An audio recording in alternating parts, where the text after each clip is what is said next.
भीमपूर नावाच्या गावामध्ये बलदेव नावाचा एक शेतकरी राहत होता. बलदेव कडे एक छोटस शेत होतं, जे गावाच्या सावकाराकडे गहाण होतं. बलदेवच्या कुटुंबामध्ये त्याच्याशिवाय फक्त त्याची मुलगी मीना होती. मीना खूपच सुंदर होती. बलदेव शेतामध्ये 3 महिने खूप मेहनत करून धान्य उगवत होता. कापणी झाल्यानंतर त्यातून मिळालेल्या पैशांचे तो 3 वाटे करत होता. हे लालाजींच्या व्याजाचे, हे आपल्या राशनसाठी आणि हे मीनाच्या लग्नासाठी. आणि नेहमीप्रमाणे सावकार व्याज घेण्याकरता स्वतः येत होता. बलदेव, अरे बलदेव, आलो लालाजी. पाणी घ्या सावकारजी. सावकाराची नजर मीनावर पडली आणि काही क्षणापुरता तो स्तब्ध झाला. पाणी घ्या ना. हो हो, हे घ्या लालाजी, तुमचं व्याज. सावकाराने पैसे घेतले आणि तो ते मोजू लागला. आता ही मुलगी मोठी झालीये, हिच्या लग्नाचा काही विचार केलायस की नाही? त्याच प्रयत्नामध्ये आहे मी. बघूया, लवकरच एखादं योग्य स्थळ मिळून जावं. पैसे बरोबर आहेत, मी येतो आता. सावकार आपल्या घरी पोचला, पण त्याच्या डोक्यामध्ये अजूनही मीनाचाच चेहरा घोळत होता. काळ लोटला आणि बलदेवने नवीन पेरणीची सुरुवात केली. तो नेहमीप्रमाणे शेतामध्ये मेहनत करू लागला. पण ह्यावेळी ऋतूने त्याची साथ नाही दिली. जेव्हा तो शेत नांगरणारच होता, तेव्हा खूप जोरात पाऊस पडू लागला आणि त्याचं शेत पाण्यामध्ये बुडून गेलं. खूप दिवस पाऊस थांबलाच नाही आणि त्याने पेरलेलं धान्य खराब झालं. बलदेव आणि मीना शेतीची ही अवस्था बघून रडू लागले.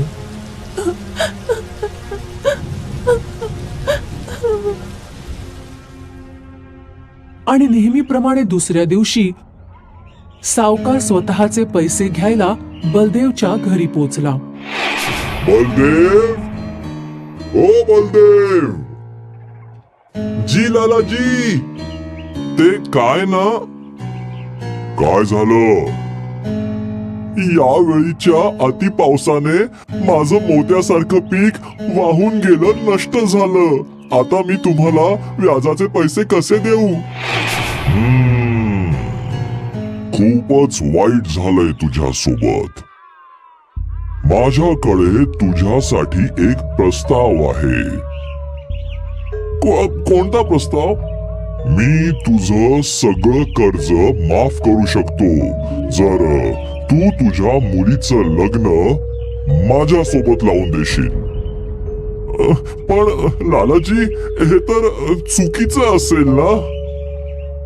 नाहीतर माझं व्याज दे, तुझी मर्जी. बलदेव आणि मीना विचार करू लागले. तेव्हा सावकार म्हणाला, तर मग न्याय करूया. मी जमिनीवरून 2 दगड उचलतो, एक काळा आणि एक पांढरा. दोन्हीही आपण त्या खड्ड्यामध्ये ठेवून देऊ आणि मग मीनाला त्यातला एक दगड न बघता काढावा लागेल. जर काळा दगड निघाला तर मीना माझ्याशी लग्न करेल आणि मी तुझं कर्ज माफ करून टाकीन. आणि जर पांढरा दगड तिने काढला तर मीनाला माझ्याशी लग्न नाही करावं लागणार, पण तरीही मी तुझं कर्ज माफ करून टाकीन.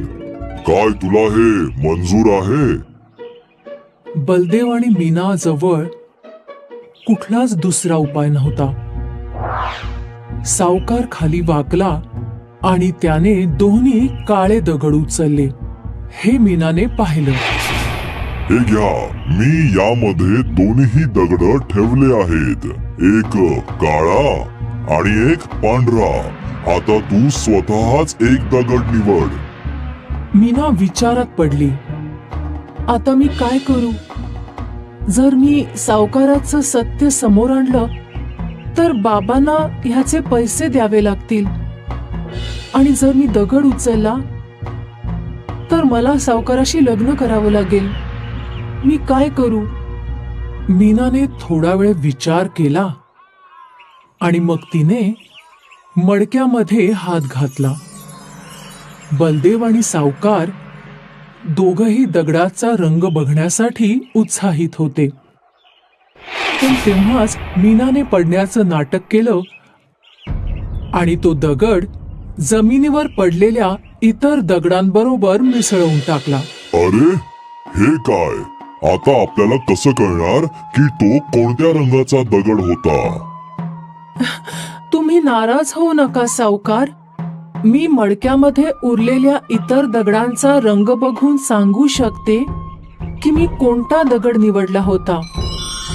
आता सावकार समजून गेला. बलदेवने मडक्यामध्ये असलेला दुसरा दगड बाहेर काढला आणि तो काळा होता.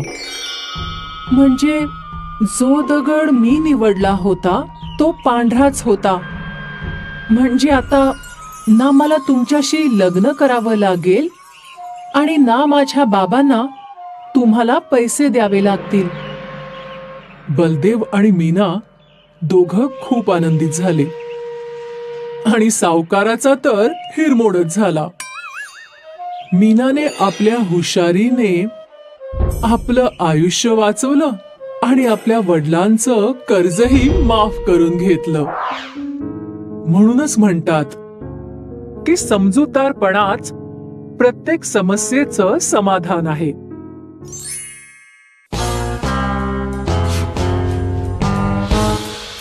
विकास नावाचा एक गरीब मजदूर होता.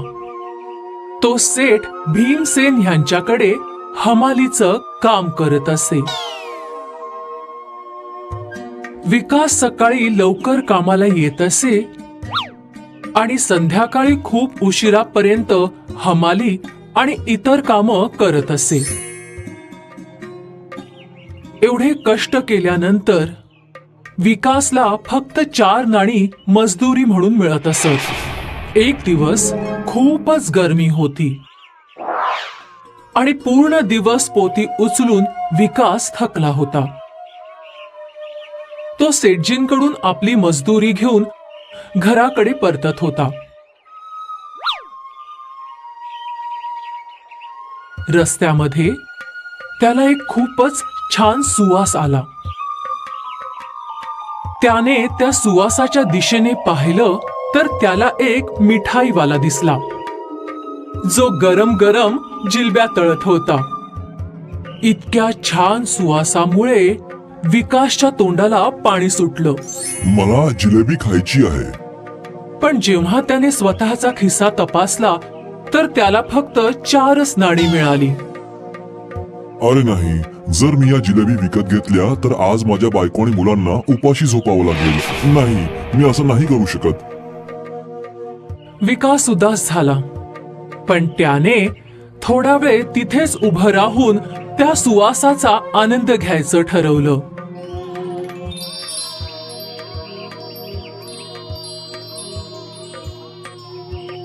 बराच वेळ त्याच ठिकाणी उभं राहून विकास तो सुवास घेत राहिला आणि मनातल्या मनात हसतही होता.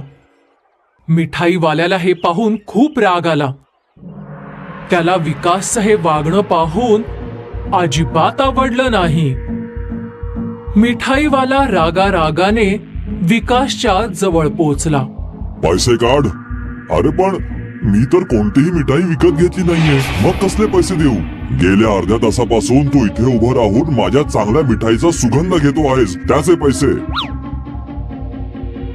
अरे हे तर चुकीचं आहे. असं कधी सुगंध घेण्याचे पैसे लागतात का? तू मिठाईचा सुगंध घेऊन मनोमन खुश होत होतास, त्याचेच पैसे. पण मिठाईवाला खूप चिडला आणि जसा त्याने आपला हात उगारला थांबा थांबा, मी पैसे देतो.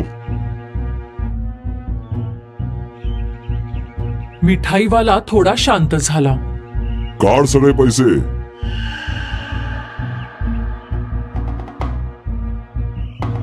विकासने स्वतःच्या खिशात हात घालून 4ही नाणी बाहेर काढली.